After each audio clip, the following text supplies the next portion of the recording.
Hi, everyone. Welcome to From the Bottom Up. We've got an interesting camera setup here today, so we're going straight into the show, and I've got my guest, David Hoffmeister, with me. You're right there on that camera.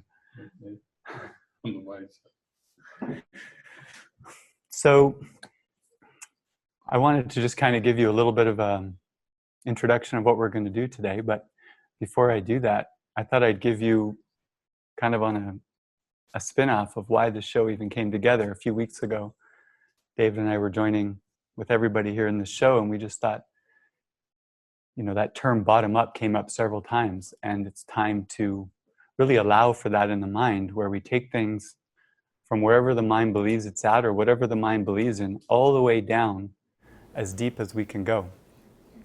So for that, I was reminded by a story yesterday when I was out with JP, training him on how to use the camera that Francis and I worked on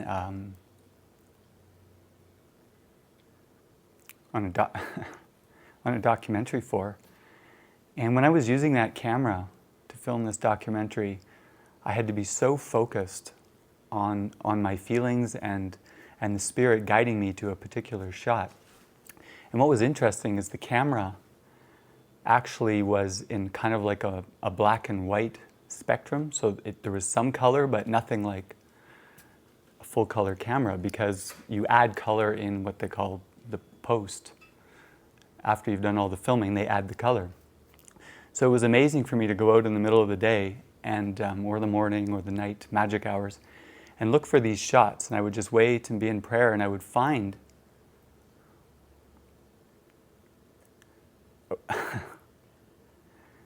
this moment, and it might even just have been a log where I felt some kind of attraction towards it, and I would go for it. And the most amazing thing to me was I would take a whole bunch of shots back home from my shoot that morning and show Frances, who was the director. And she would inevitably, every time, feel the exact same thing that I felt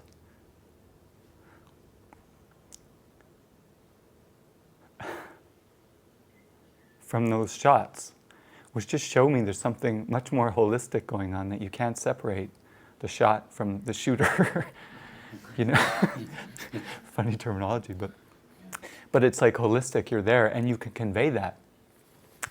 So it was showing me that it's not about the words, it's not about talking, it's not about, you know, famous lines or being famous. It's a presence underneath that you can convey. And then what would be interesting is about a month later, the four of us went to the Sedona Film Festival, and all of a sudden we had to take pictures, not just video. And when you flip the camera switch to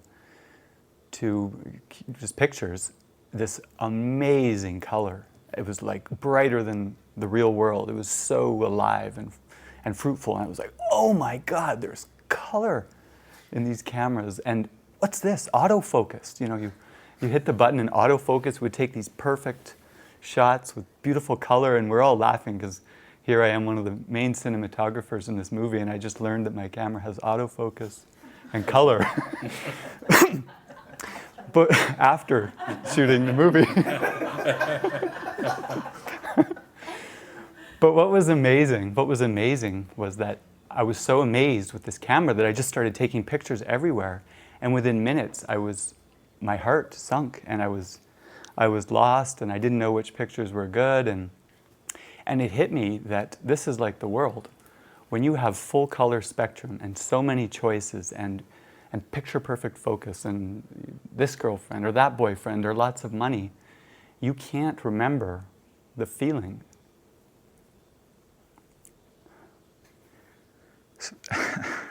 So for me, I was so grateful to have had that opportunity to be taught by a professional, Raphael's dad, Acasio, about going for the manual focus, pouring your heart into it, learning a whole new way so that I wouldn't get distracted. But to me, that's the purpose of bottom up, is it's inevitable we're going to get caught in the color and the big picture and the fame and the fortune and the stories that, oh my God, what did Trump do today? What did this person do today? But our job on this show, I feel, is to start there and come back to that feeling of the log shot that can truly be shared with everybody. So, welcome to From the Bottom Up.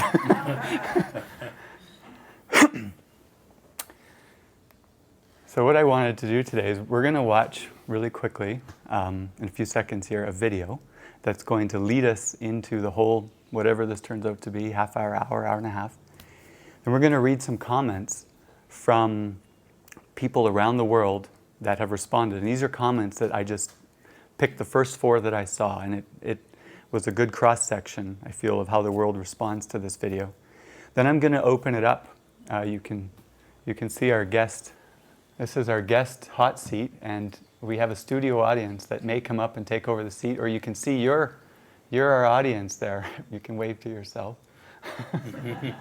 And you may have some thoughts or feelings after watching this video. So we're going to take a few comments from the audience, and David or I can respond to that as we feel. Then I have a particular focus that I feel this is going to lead into, and then from there I'll read some sections from the course, and then wherever it goes from there. So that's the plan. This first video is, some of you know that on Tuesday, President Trump and Kim Jong-un met in a historic meeting where the denuclearization of North Korea was Trump's main target, and I'm sure Kim Jong-un's main point was to become a little more well-known in the world media. But since we don't analyze the motives of our brother, don't really know what was going on. But Trump made this video with the White House that some of you may have seen, probably most of us haven't here in this audience. He made this video in order to encourage Kim Jong-un to kind of be ready to meet the demands of the United States. So this was probably the most important thing that happened this week in the world's news, except for the Canadians out there, Justin Trudeau getting attacked by President Trump. But and all the Canadians then boycotting American, I don't know, bacon or whatever they have down here. So let's go to the video that Trump made for Kim Jong-un. 7 billion people inhabit planet Earth. Of those alive today, only a small number will leave a lasting impact. And only the very few will make decisions or take actions that renew their homeland and change the course of history. History may appear to repeat itself for generations, cycles that never seem to end. There have been times of relative peace and times of great tension. While this cycle repeats, the light of prosperity and innovation has burned bright for most of the world. History is always evolving, and there comes a time when only a few are called upon to make a difference. But the question is, what difference will the few make? The past doesn't have to be the future. Out of the darkness can come the light, and the light of hope can burn bright. What if a people that share a common and rich heritage can find a common future? Their story is well known, but what will be their sequel? Destiny Pictures presents a story of opportunity, a new story, a new beginning, one of peace, 2 men, 2 leaders, 1 destiny. A story about a special moment in time when a man is presented with 1 chance that may never be repeated. What will he choose? To show vision and leadership? Or not?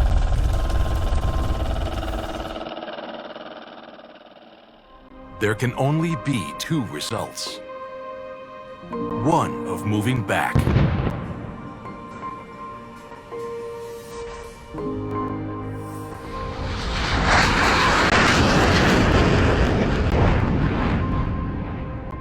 or one of moving forward.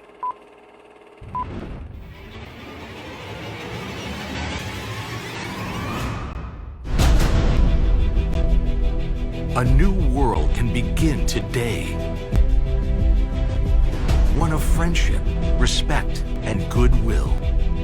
Be part of that world, where the doors of opportunity are ready to be opened. Investment from around the world, where you can have medical breakthroughs, an abundance of resources, innovative technology, and new discoveries. What if? Can history be changed? Will the world embrace this change? And when could this moment in history begin? It comes down to a choice.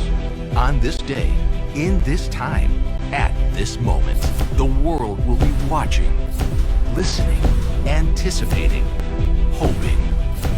Will this leader choose to advance his country and be part of a new world? Be the hero of his people? Will he shake the hand of peace and enjoy prosperity like he has never seen? A great life or more isolation? Which path will be chosen? Featuring President Donald Trump and Chairman Kim Jong-un in a meeting to remake history, to shine in the sun. One moment, one choice. What if? The future remains to be written.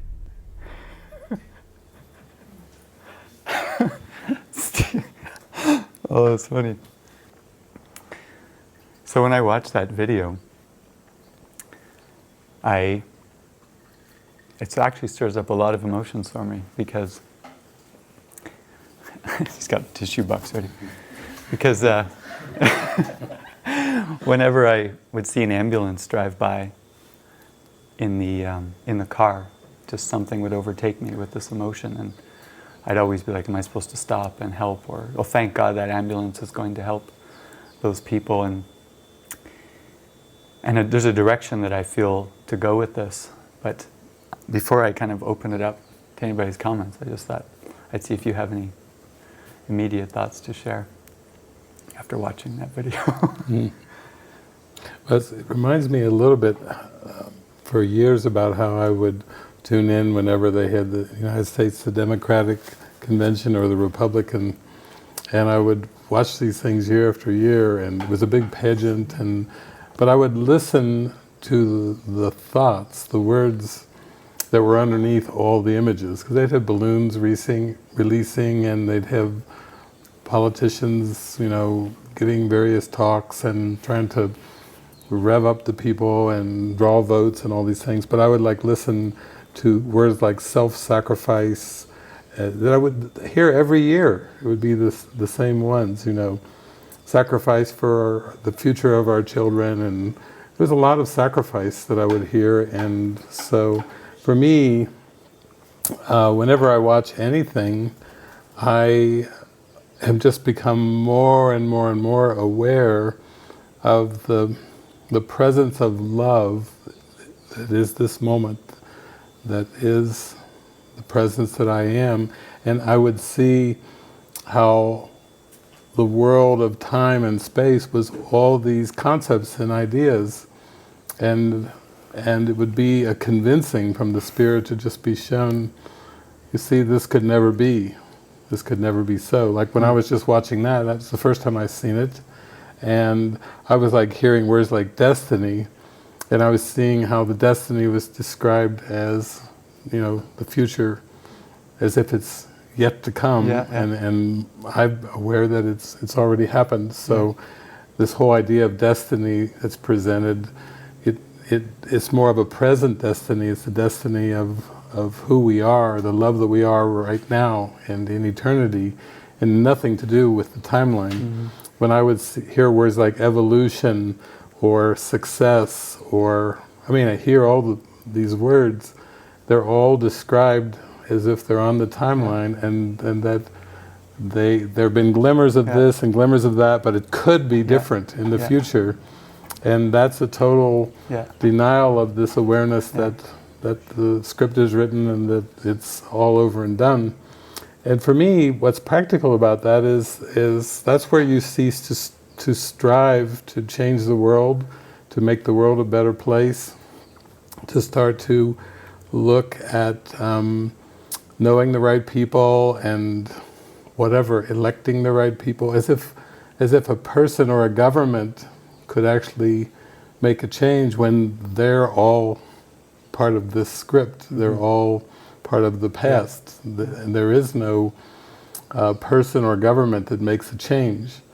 And also for me, this idea that one person could present a once-in-a-lifetime chance or opportunity, solution, or that even one person could influence another person, or that one country could influence another country, those are just such funny ideas to me anymore, because they don't register. There's nothing in my mind that really registers with that.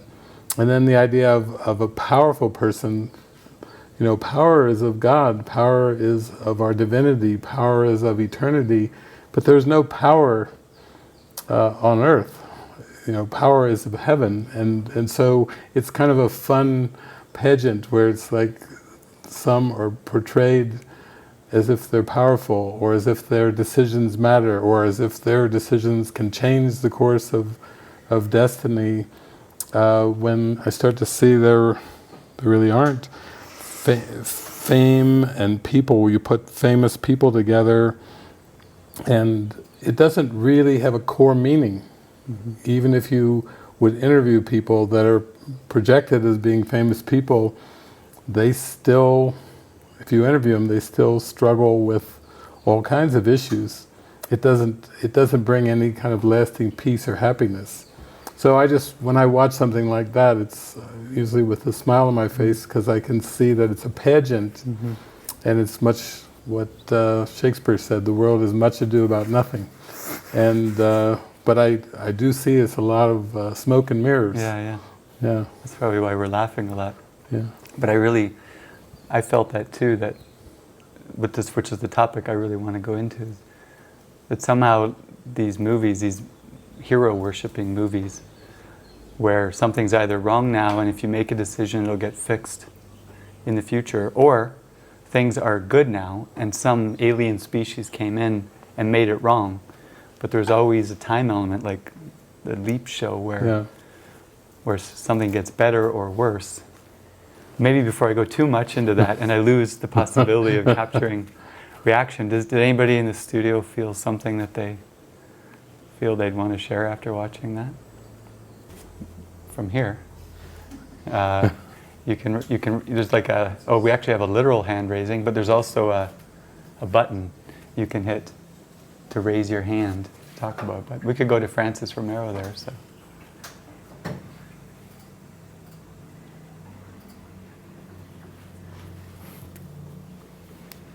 Hi.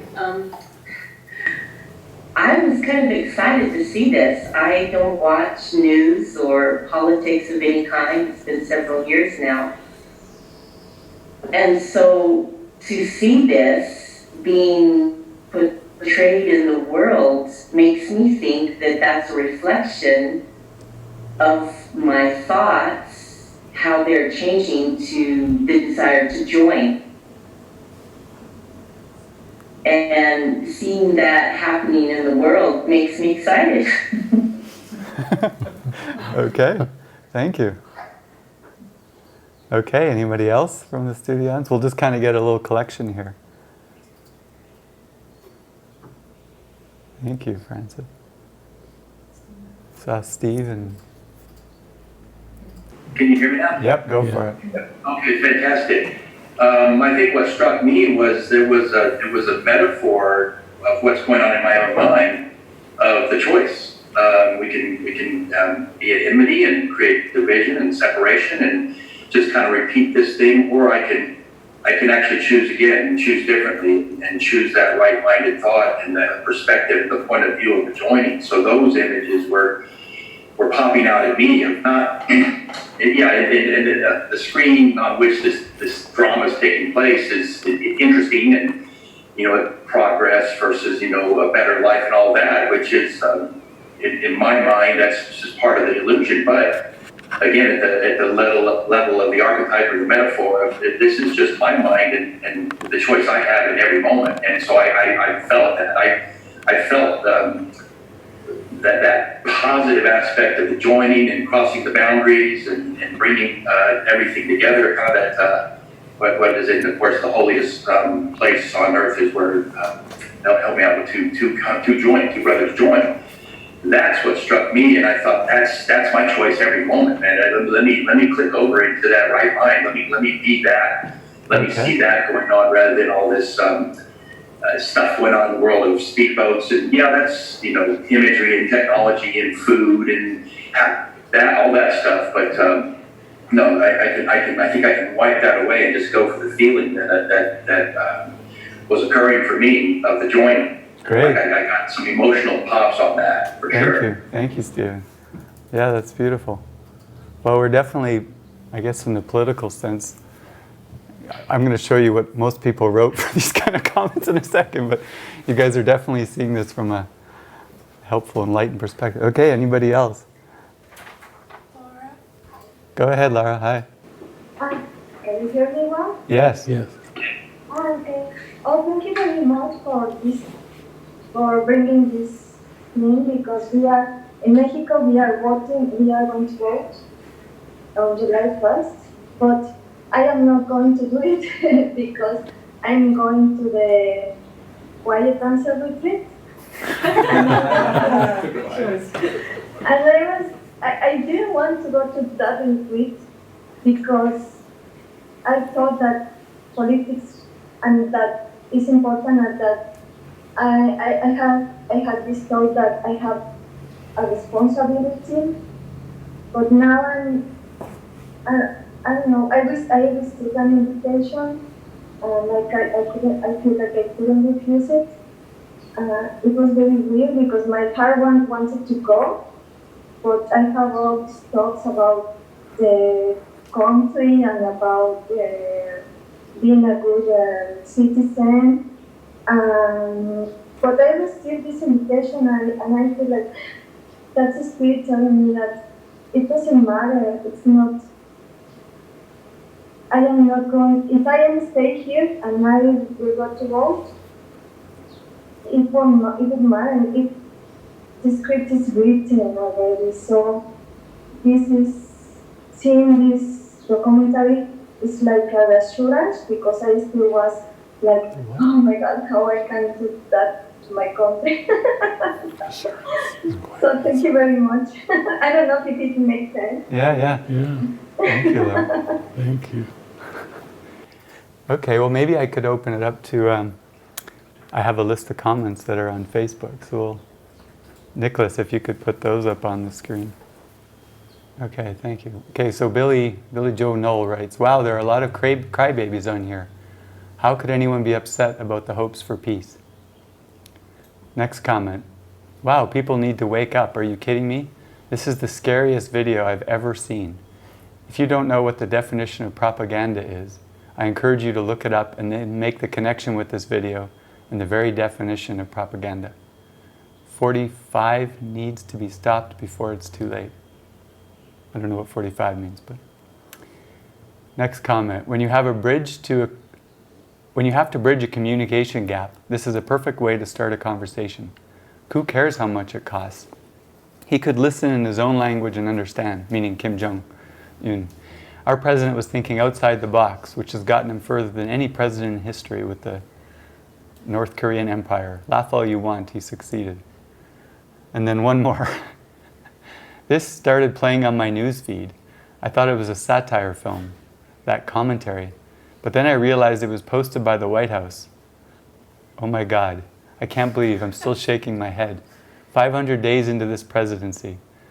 This isn't an episode of The Apprentice. So it looks almost like it goes from a typical conservative to a liberal to a conservative to a liberal comments. But I was watching this one MSNBC news broadcaster, and after she watched it, she was on live TV, and she had to just kind of talk, and she was so stunned she had to pass it over to her colleague. She's like, what? What did this just happen?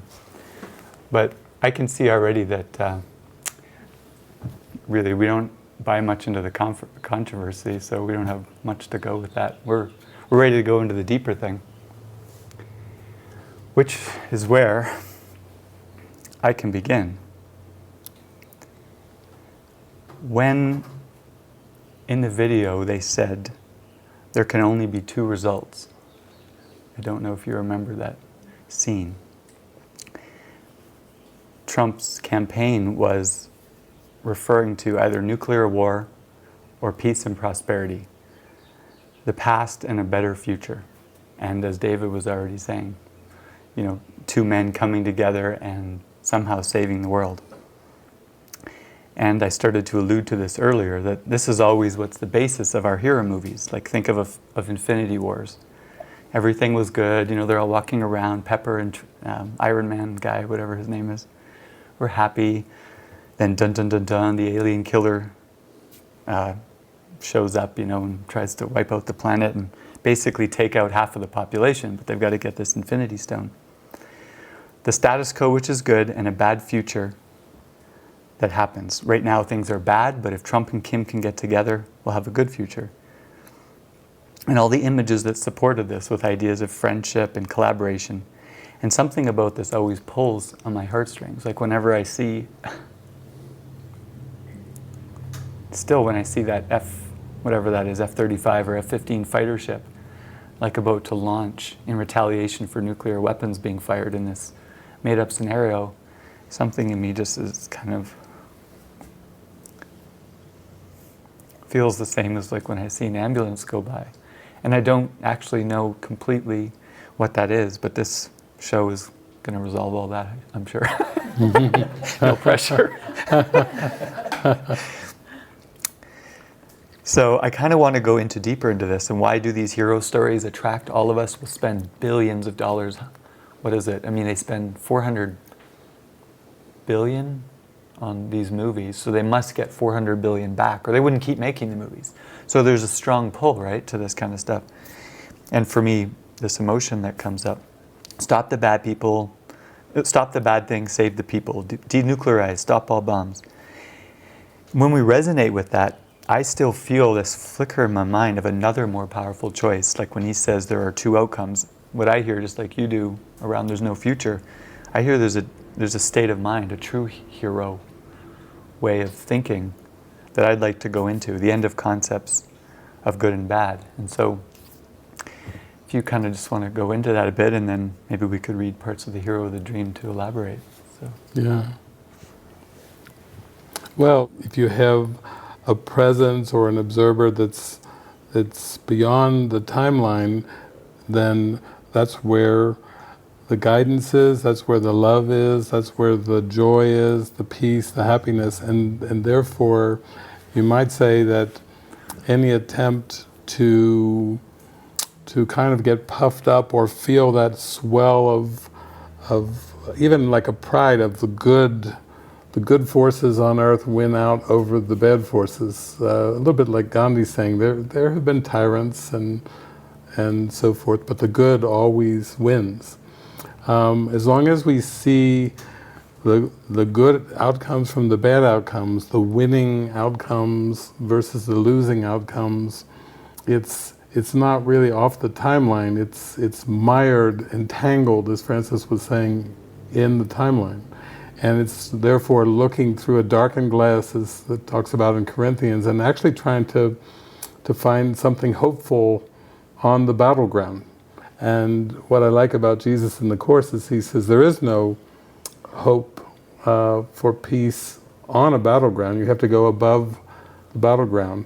Or as you were saying at the beginning, we would like to start out with what seems to be happening and then go much, much deeper. Or you could say start off with the typical human perceptions of different forces and different people and actors and so forth, and then go higher and higher in consciousness to that place of forgiveness. What I really see is, with some of those comments, that whatever we look at, like the word propaganda, the reason we haven't seemed to have a full escape from the linear timeline, which science is now even postulating, theorizing that it isn't even happening and doesn't exist, is that we have a word like propaganda and it has a limited meaning. We think of of a person or a country or a dictator trying to sway a point of view by offering a specific point of view and trying to perpetuate or make it more popular. But once you start to see that all of time and space is propaganda, that the ego is using to defend against waking up to who you are, that the most casual conversations about a topic is raised and what do you think and what's your point of view and this, all these different points of views and debates and pretty much what's going on in the media and in interpersonal relationships and families and communities, all of it is just entirely propaganda, and it's propaganda for the belief in separation. So it's a much broader context of propaganda. You have to start to see that everything that your five senses are showing you is part of ego propaganda. And that's why we have to turn within, turn to the stately calm within, find the calm, still voice inside to take us beyond the propaganda, because we'll never find truth in the propaganda. The propaganda was made to cover over or veil the truth, and then you have to let the propaganda go to find the truth of spirit, of love, of oneness. So actually, I see it that that's what the most important thing. It's all in the perspective, like even the scientist looking at, even the observer of the scientist determines the route that the light must take over great distances of time and space. It's still coming back to the basics that there is no world outside of the mind and consciousness. And so when we look at heroes, which is our topic, and even that swelling, like, you know, swelling of pride, of like the fireman who runs in the blazing building and comes out with the child or the person or the cat or dog or whatever, and we feel, yes, saved, one was saved. It's still a reflection of our desire to have our consciousness saved, you know, to have this consciousness that believes in judgment saved from its own distorted, crazy, wild darkness, its own hell of judgment. And I think one of the best parts of A Course in Miracles, if anybody wants to read this section, it's pretty late in the text because you got to have a lot of groundwork seemingly before you're even ready for it, but it's called The Hero of the Dream. And I love that section because he's talking about the serial adventures of the body that go through all the, you've got The Hero of the Dream. That's my reading. That's your reading. I've intuitively tapped into it without having a planning meeting ahead of time, just spontaneously. But to me, that's the best section in the Course, to start to say that it's the serial adventures of the body that is the big distraction. Whether it's the hero scenes or the dramas or whatever, the more dramatic the projections are onto the body, the more the emotions are drawn up. Can we go into that a bit? Because, so for example, when I see that scene of the fighter pilot, I'm not consciously thinking, oh good, he's going to get North Korea. The thought would be more like, damn, why does he need that? Doesn't he realize there's another way? And then there's this, like, almost like a sadness, but it's not even just a sadness. It almost feels like I'm so grateful to be feeling that emotion as it arises, and sometimes I even want to say love, like I feel so grateful, but I don't know what's going on. It's like all happens so quickly. Yeah, it's very deep. I think I was talking a bit about this last night, that if you've been in a state of denial and repression, then the first step is to feel the feelings. And for many, they have seemingly walked on this earth. For survival, they've denied and repressed many things. And they go through life, and then the ones that are emoting and that wear their heart on their sleeve and everything, they seem to be the rare breed. Like, oh, look at this one. Wow, there's an emotional one. Because most are trained to be kind of sedate and do your functions and perform your task and collect your paychecks and keep on. Do it for the good of the country, for the gross national product or whatever, but I would say the human condition is out of touch with the emotions. So it's good, I found that that's what Spirit did with me, and from the bottom up, was actually, was almost saying like you have to get in touch with these emotions first. If they're so repressed and denied and bottled up, you're not close to healing. You're twice removed from healing if you're repressed and denied. So first it was seeming like Jesus wanted me to cry and emote, and once I got into that direction, I said I cried for like 12 years. And I felt like I was crying for the whole universe. I didn't even know what I was crying about, but it was like a huge volcano of emotions that came up. And I see that was important because I had to get in touch with what I was feeling.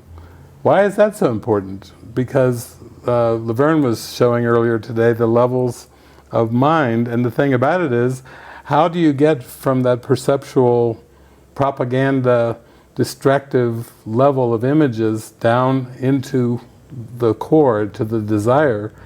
Well, you have to go through the levels, and what's underneath the perceptual ring, the outer ring, is the emotional ring. And so it was almost like Jesus was saying, let's connect the dots here. You're not in touch with your emotions. I'm going to have you go and listen to all this different music. I was listening to so much different music, and sometimes I would just start crying while I was listening to a particular song. I didn't even know why. But I thought, I don't even know what's going on, and Jesus said, this is helpful. You're getting in touch with your emotions, and that will help you get in touch with your thoughts, your cognition underneath the emotional ring, and then you'll get down into actually really experientially going at those beliefs like Spiri does, really experientially like Laverne did this morning with Mary on the show, and then you can get down to what is it you truly want? Do you want the peace of God above all else, or do you want to try to have a will apart from God, or do you want to try to make up your own identity apart from the Spirit God created you? So to me this is all absolutely essential, and it's the Holy Spirit has got one big convincing job, but as we actually practice the Course and practice these principles of healing in daily living, then there's huge results. And I think that's something we can start to say. I just can say from experience, it has made all the difference for me. I feel completely different than I did when I seemed to be in high school, or I seem to be in my 20s, even 30s. It's an entirely different experience of the whole world. So in a moment it feels like I would even say in touch with this love, but the way you've described it, there's emotions, and then you can get in touch with the thoughts and the beliefs, but it happens so quick. I don't see any thoughts or beliefs. I'm just in this gratitude for even having the experience. So how do you stretch out that time if you want to see thoughts and beliefs? Well, I think it's very justified, that gratitude for, because that was the big question I had, and most people say to me, how do I get in touch with what's in my unconscious? I have no clue. It's down there, and maybe it is running my entire perception of the world, but I don't even know how to get in touch with it. And then there's these tears of gratitude of like, there is a way. And just as the way you've gone in your life, through your relationships and through your experience of spirituality, and you're just cracking open, like a nut cracking open. You're getting softer, emotions come on really strong because you're not defending against them. And even strong emotions are a strong impetus. If they're intensely joyful, then you're going to be like, thank you, God. Thank you for bringing me home. And if they're intensely painful, or they repeat, then there's a strong impetus to release whatever's blocking in the mind. So they're very practical. I think emotions, I've seen a lot of different pathways that rely on rituals and all these repeating things and mantras and different kind of techniques, but if they don't bring in the component of emotion, even meditation, I would say, can be extremely difficult and long, but if you include the emotions in the process, you're actually going to go through the blocks much, much faster, is my experience. Yeah, this wasn't part of my plan, but I have last night with Emily, she's moved over to Quantico to join with Laverne and Soren for a couple nights, and she came over, and my perception had some kind of a guilt that she could have done something differently with Strawberry, like been more prepared or something.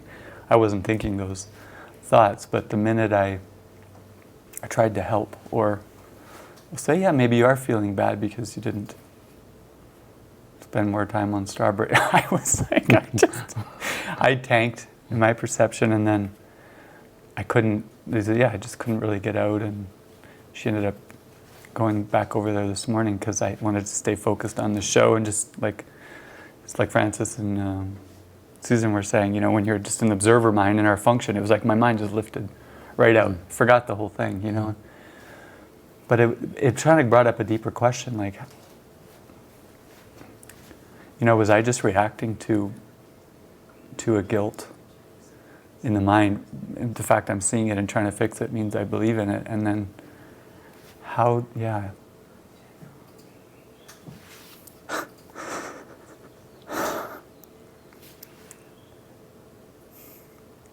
It just seems so intense in the moment to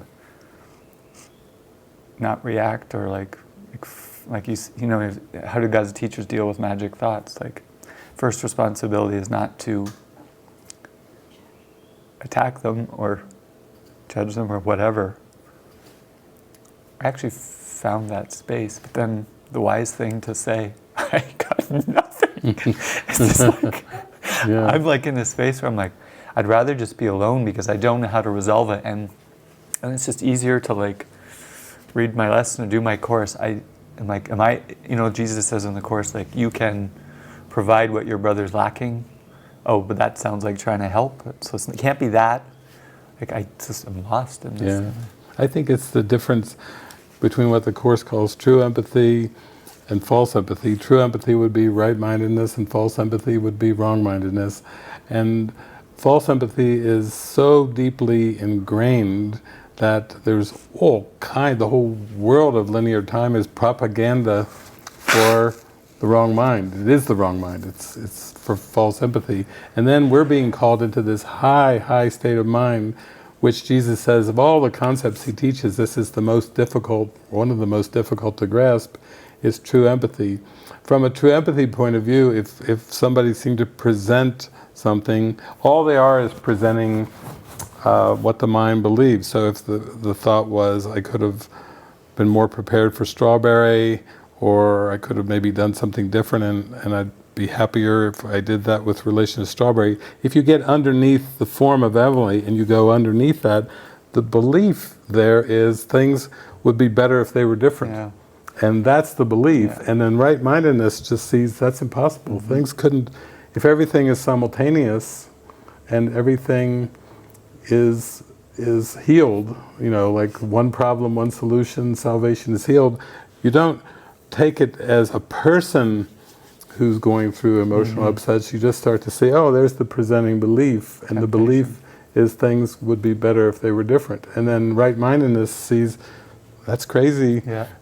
It's impossible because things always are exactly as they are, and nothing is out of place, and nothing's ever gone right or wrong. It's all perfect, but it's all simultaneous. It doesn't have a time component to it. So that's what is happening. You're opening to, no matter what the appearance is, you know, what's the belief underneath it. And then when you are in your right mind, you can see the impossibility of that belief. And then you're back in that all things work together for good, for those who love the Lord. All things work together for good. There are no exceptions.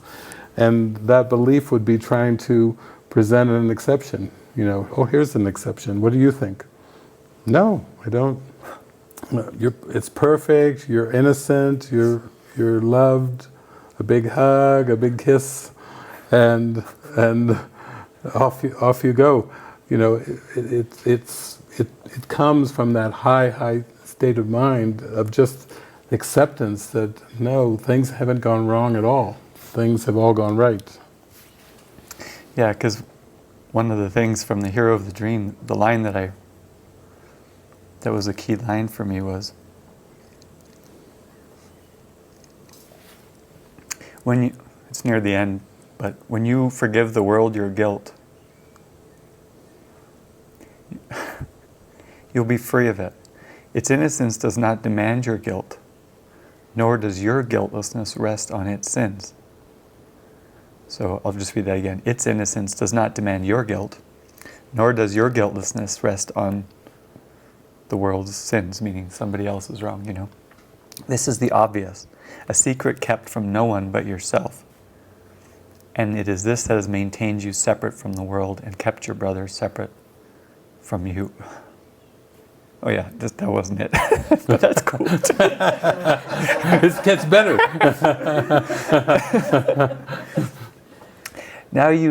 Now need you but to learn that both of you are innocent or guilty. The one thing that is impossible is that you be unlike each other, that they both be true. This is the only secret yet to learn, and it will be no secret you are healed. Yeah, it really boils down to that, the secret of salvation is but this, you are doing this to yourself.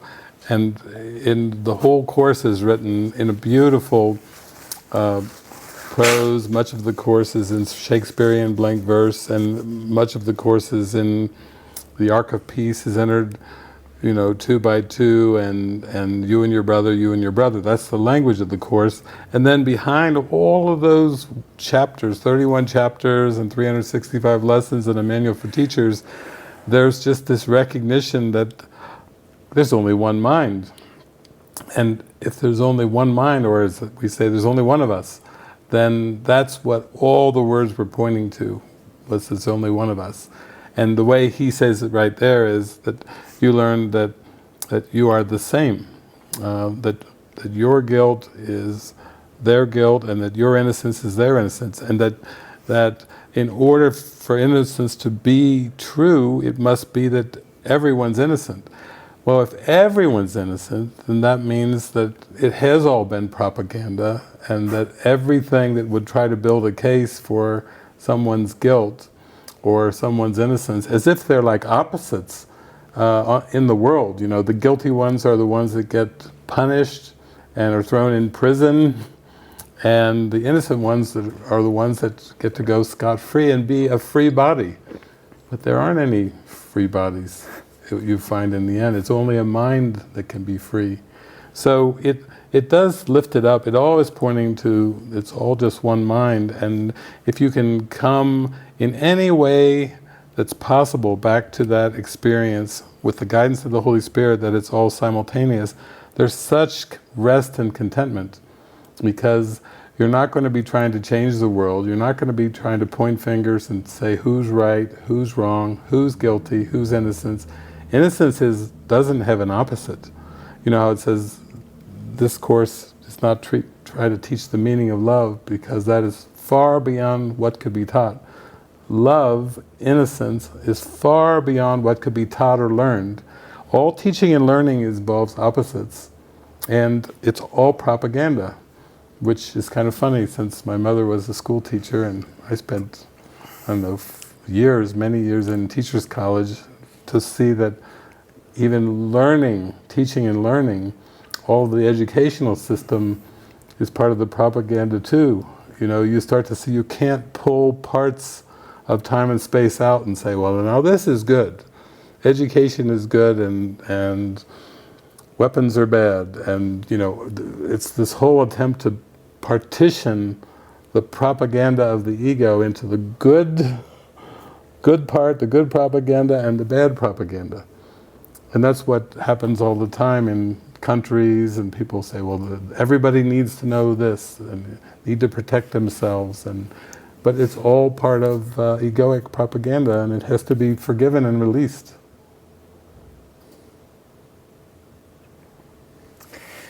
One of the things that I wanted to explore was this idea that, like when I'm there having to make the decision of what to say to Emily in that situation, or a lot of situations, even helping like run a ministry, and which decisions are most helpful or not, I can't help but think that even though like everything that we're doing here is about waking up and undoing the illusions to go to God, you know, you carry your past life, so to speak, here, and then project it onto the current situation for healing. That there's a hero of the dream that's operating to try to find what's the best thing and save and do the right thing. So that's why these little clips in movies and the hero things always strike me, and even the ambulance, because of that hero thing, and then trying to use the context of the Course. So I thought maybe we could read a couple lines from the Hero of the Dream, and as you feel to say something or I have a comment, you could just expound upon it to go into that more? Yeah. Does that sound That okay? sounds good. I mean, even just listening to the commentary of what Francis was saying, Francis Romero talked about, I don't usually watch the news, but that was very, very positive. And Steve was saying, I noticed Steve was clapping after you showed it, and he said it was a very positive reflection that I would say anything that seems to be in the world of propaganda that warms your heart, that has a heart-opening, expansive kind of feeling, is the Holy Spirit using perception to take the mind in the direction towards love. So it's the purpose underneath the propaganda. It's the purpose under the story. It's the purpose under the movie. It's even the purpose under reading the words of the Course that is really doing the lifting. And you might remember from the Manual for Teachers that one of the questions is posed to Jesus, and this is kind of a fascinating question, and it got me right away when I popped it open, is reincarnation so? Oh, there's a lot of spiritual aspirants that would like to know how does Jesus Christ answer that one? Is reincarnation so? And basically, he says it's not essential to the curriculum, so it's not essential to forgiveness or atonement, but if it helps strengthen your awareness of eternity, then it's helpful. So we could say that with running a ministry, with counseling somebody, if it helps strengthen the awareness of eternity, it's moving in the right direction. That's a very broad definition, but it's great to think of it even in your relationship with Emily. Like, am I using the encounters to strengthen our awareness of eternity? And so it really calls on us to be joyful. It's like, you know, like the Bible said, make a joyful noise unto the Lord. It's like saying, be joyful in your state of mind. Be joyful in all your relationships. Be joyful in the way that you interact with nature and animals. Be joyful, because joy is an experience that is of eternity, and it draws, regardless of the words or the actions, it is a drawing card, so to speak, towards eternity. That's what I think of, is that's the most important thing, is the attitude. You know, what attitude am I coming from is the most important thing. That I don't even have to worry about whether the words are right or whether I said the right thing or did the right thing, but it's going to be in the right direction if I'm really feeling it coming from the joy wellspring of my heart. Why does this only happen to me when I'm on camera? Like really, why can't I do this just sitting down with someone? It doesn't happen just when I'm in a group. Well, it's like, think of it this way, that miracles are involuntary, so it's good that that the Spirit can use it. Just imagine that you crying on camera there are people watching you right now and going, look at this, like Frank did this several weeks ago when we were up in Utah, and Jeffrey was having a show with him, and then all of a sudden he just burst into tears, and he's like, here we go, here I go again on camera. But he actually then he went with it because it was just being used as a symbol of permission for everybody who was watching, like, look at this, it's okay to cry on camera. In fact, it has a purpose. It actually serves a purpose, and the Spirit is orchestrating this for a greater purpose. So it's not like part of me wants to be a show and... No. No, actually, miracles are involuntary. You're really feeling it. It's like when the eyes, when the tears come bursting out, it's like this, there's not a sense of control over the tears. That's good. That's the miracle. And then the witness of it's okay to cry, and it's a teaching in and of itself that breaking away from repression and suppression, is a very helpful thing. It's very important, and it's a demonstration that that's okay as well. And then having known what you've come from, you were very smart, you were very bright, you were very intellectual. The Course, how Helen Schuckman said, at last the pathway to God for intellectuals. Jesus hooked you in with the blue book, and now all these tears coming up, are just an indication that you're cracking open and you're getting into an actual experience. And wasn't that the prayer that you were always praying? I want the actual experience. I don't want to be able to just talk the talk. I don't want to be someone who goes and does workshops and writes books and does all these things. If I'm not feeling the love, the connection of God's love, then I don't want any of the other things. And this is moving in that direction. You may reach a point where you don't need to speak. You just have tears of joy and gratitude, and that's beautiful too. Look at Amma. She's not known as a scholar or anything, but she's a hugger. She's like the hugging saint, and our friend is Syra down in Australia, the laughing saint. Yeah, it's just beautiful. Well, I think because I did want to be Tony Robbins at one point. So, but every time I get close to that direction, this all happens. So it's not a real plan for me. That's right. It's sabotage. It's turning into a plan B, and you're into plan A. Feel the love of God. It's within me now. Yeah. I don't know where to go with this. Well, maybe I'll read a little bit and see if it feels good. If it doesn't, we'll flip over to our audience. Mm-hmm. So yeah, like David was saying, the topic of today for me was heroes. I didn't want to say it in the beginning because I wanted it to evolve, but heroism even. Mm-hmm. The body is the central figure in the dreaming of the world. There is no dream without it, nor does it exist without the dream, in which it acts as if it were a person to be seen and be believed.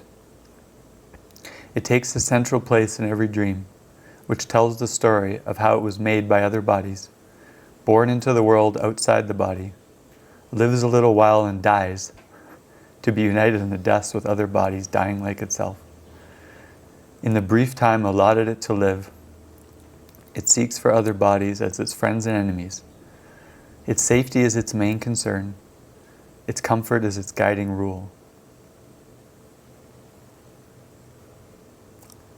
I like that because I've just found that beautiful in this ministry. Like comfort isn't our guiding rule, and for the mind that's willing, you've got to go out and travel, and then if you get comfortable and arrogant, you come back and be with the rest of us, and then if you get comfortable here in community because your material needs are so provided, go back out again. It's like comfort of the body is not the plan. Yeah. or even a comfort of hanging out on a rung on the ladder, like that you're at a certain place and I'm happier than I was before, so to speak. Jesus is like, no, keep going as fast as you can. Yeah. Yeah, we're very, very devoted to atonement and to waking up. So, our standards for comfort and convenience, and even those standards for within the propaganda of the world, there's standards of like marriages and long-lasting marriages. I know my grandparents had their 50th, I remember their 50th wedding anniversary, and it was a big celebration, and I think they were married for 57 years or something before my grandfather passed away. And within the propaganda of the world, again, that's a big deal. Married for 57 years. We're so interested in communication, state of mind, no people pleasing, cracking open, facing all the unconscious thoughts and beliefs, that the number of 57, it's like, what's the quality of the state of mind in this community? A lot of times people will hold up various things that are part of the propaganda of the world, like somehow like you get brownie points in heaven if you, for longer or more, like if you have more money. I've even heard people say if you have more money and material abundance, then that shows that you're in God's favor. But that's so dualistic. What's that mean? The people that are poor are not in God's favor? That goes against the teachings of Jesus in the Bible. Blessed are the poor in spirit, for theirs is the kingdom of heaven.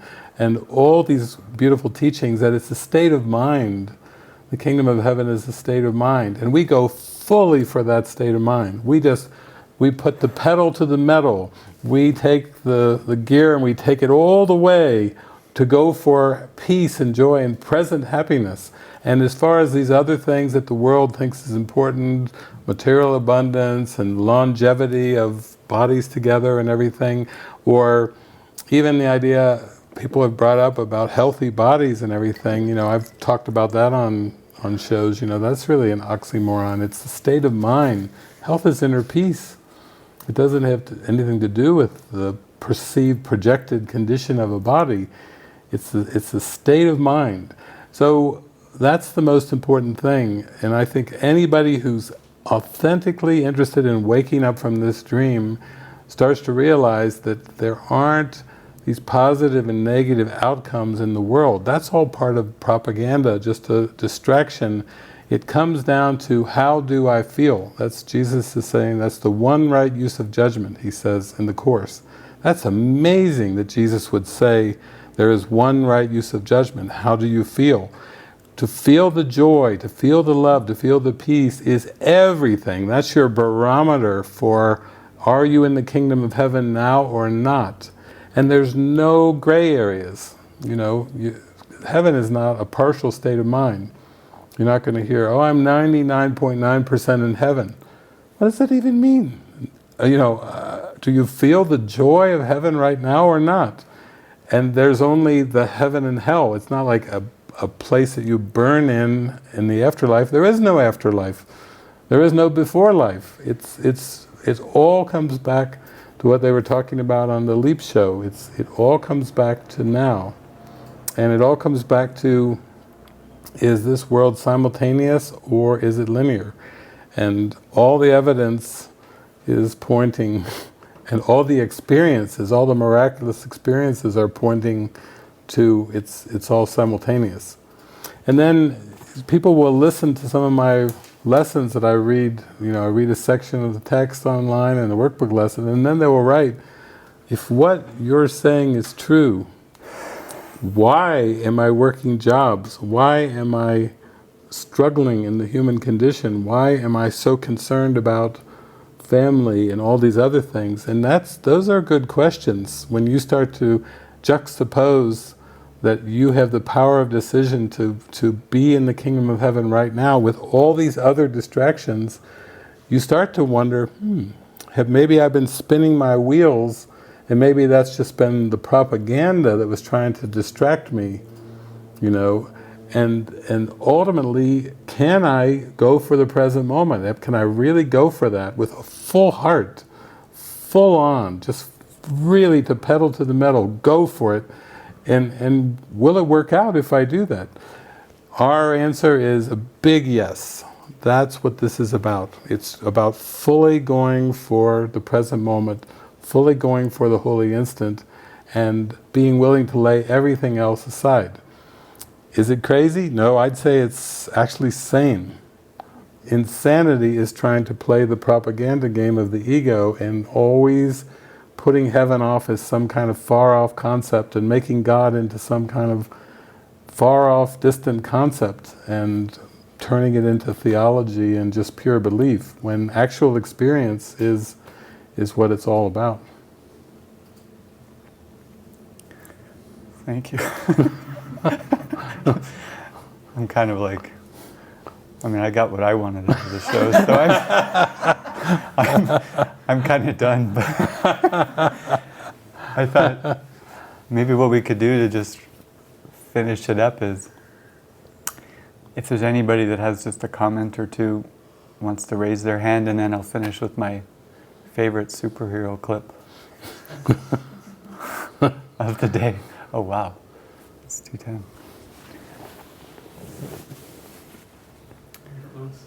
Oh, Lewis. Lewis. Oh, okay.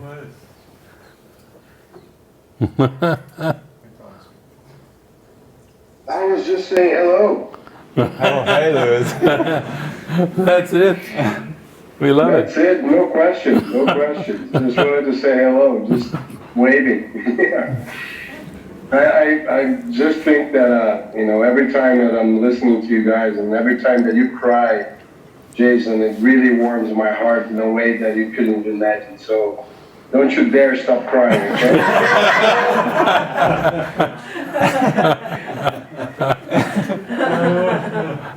Okay.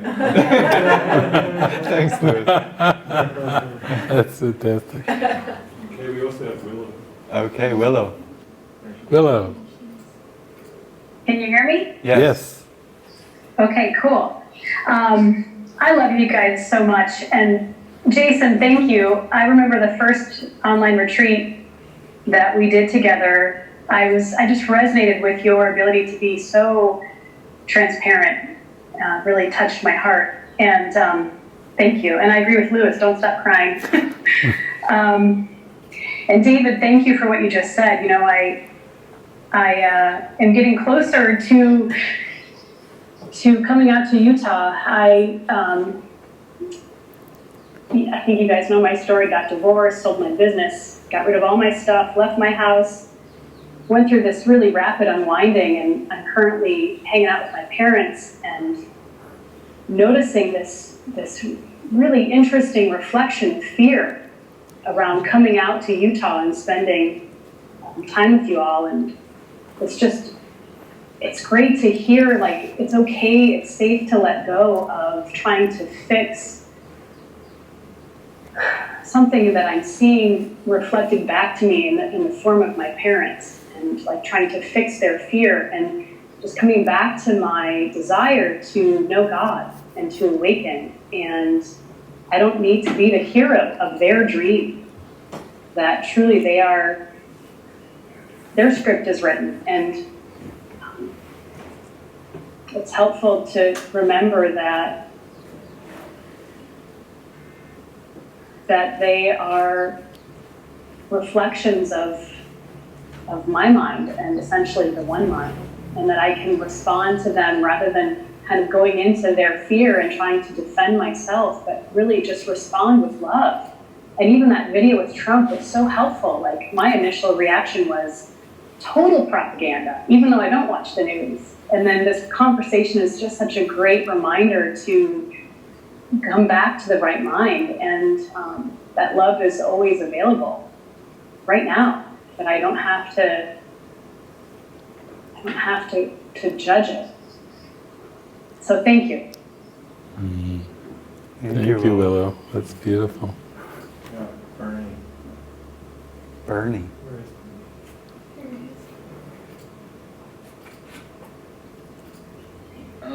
Hello, I just want to say hello too. Hi, And, Bernie. see you. Hi, and see you in Utah on Strawberry Fields. Okay, we'll see you there. Beautiful. See you there.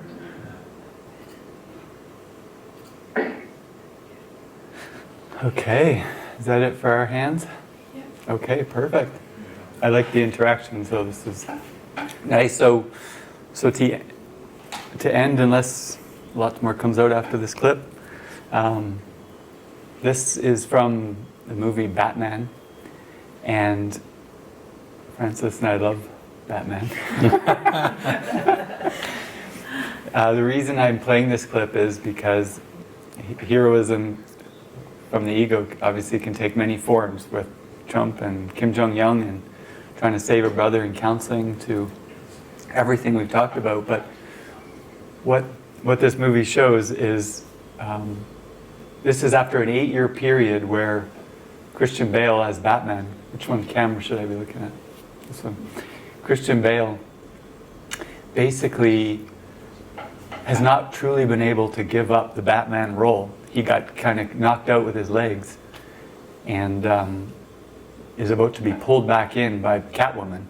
He's going to try to meet her and everything, and then Alfred, I think his name, Alfred, has to give him this speech, and he's giving him a speech about a dream that he had where Batman actually let go of Batman, and the Batman mask is a symbol of hero trying to save and make things better and get rid of injustice.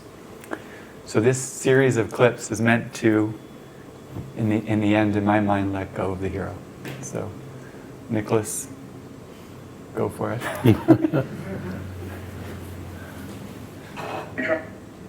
At this point, I'd set you up with a chimpanzee if it brought you back to the world. There's nothing out there for me. And that's the problem. You hung up your cape and your cow, but you didn't move on. You never went to find a life, to find someone. Alfred, I did find someone. I know, and you lost them. But that's all part of living, sir. But you're not living. You're just waiting, hoping for things to go bad again. Remember when you left Gotham? Before all this, before Batman, you were gone 7 years. 7 years I waited, hoping that you wouldn't come back. Every year, I took a holiday. I went to Florence. There's this cafe on the banks of the Arno. Every fine evening, I'd sit there and order a Fernet Branca. I had this fantasy that I would look across the tables and I'd see you there with a wife, maybe a couple of kids. You wouldn't say anything to me, nor me to you. But we both know that you made it, that you were happy. I never wanted you to come back to Gotham. I always knew there was nothing here for you except pain and tragedy. And I wanted something more for you than that.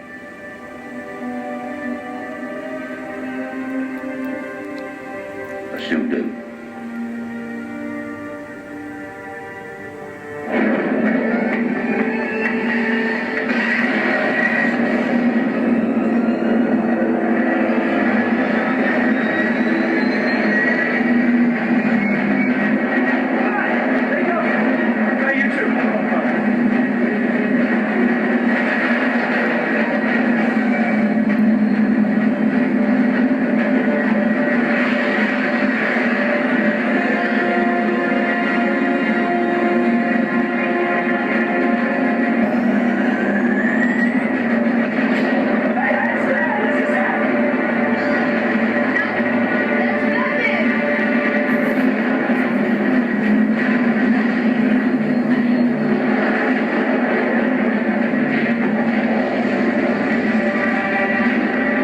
Nuclear bomb.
talked to, it's already been fixed. Software patch, 6 months ago. Took care of the own patch. Bruce Wayne.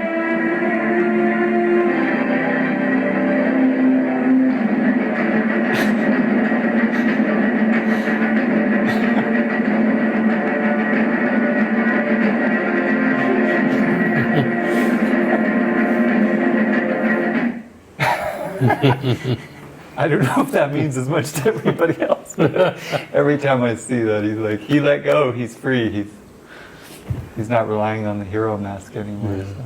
Yeah. Yeah, and the nuclear bomb represents the Big Bang and all the propaganda of the Big Bang, and then it just is like carried away. Yeah. And still reminds me of that Beatles song.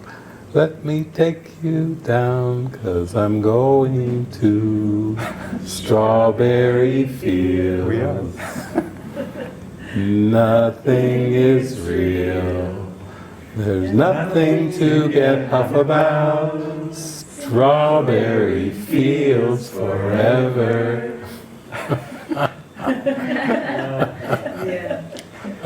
Can I give you a hug to finish this up? Oh, Thank you. Thank you. It's been an honor to be on the first episode of From the Bottom Up. You could even get people to write in on different themes and topics that they're still struggling with, you know, and Yeah. how can I deal with this from the bottom up? Yeah. Because that's what Jesus is offering us. Yeah, please do that. Whichever camera I'm looking at. Write in your questions, and maybe we could wave goodbye and have a studio audience. Maybe Michael could spin that around and we could wave goodbye to them. That one? Oh, there we go. Thank you, everyone. We want to look there, so we're like...